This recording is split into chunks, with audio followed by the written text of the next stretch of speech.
Much of the work showcased in this exhibit starts from the understanding that transformation in agriculture and food systems, although necessary, can be and has been brought about through exclusionary processes and with inequitable outcomes. When we aim at transformation, it's imperative that we think through and address these justice implications. With that in mind, we argue that it's important to adopt at least 3 different justice lenses when we approach this question of what justice means in the context of food systems transformation.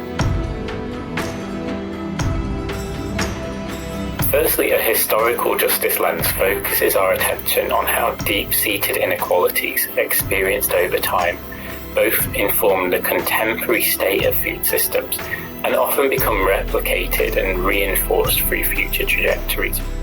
And this brings to light the need to redress these historical injustices.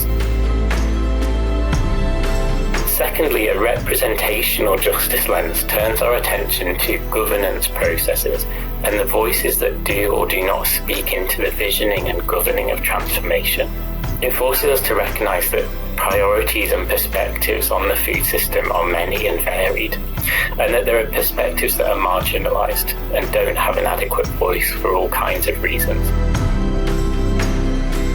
The third lens is a distributional justice lens, which turns our attention to the outcomes of transformation and how goods and risks are distributed.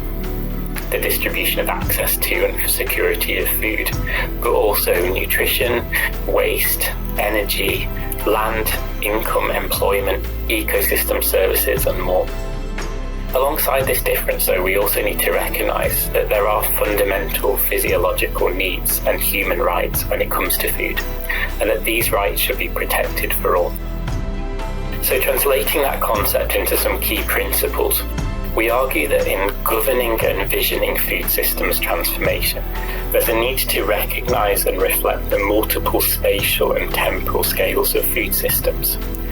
Our case studies include a look at the participatory iFeed model as an example of this. But there's also a need to represent and give a voice to the histories and complex intersectionalities that shape individuals' experiences of and perspectives on transformation.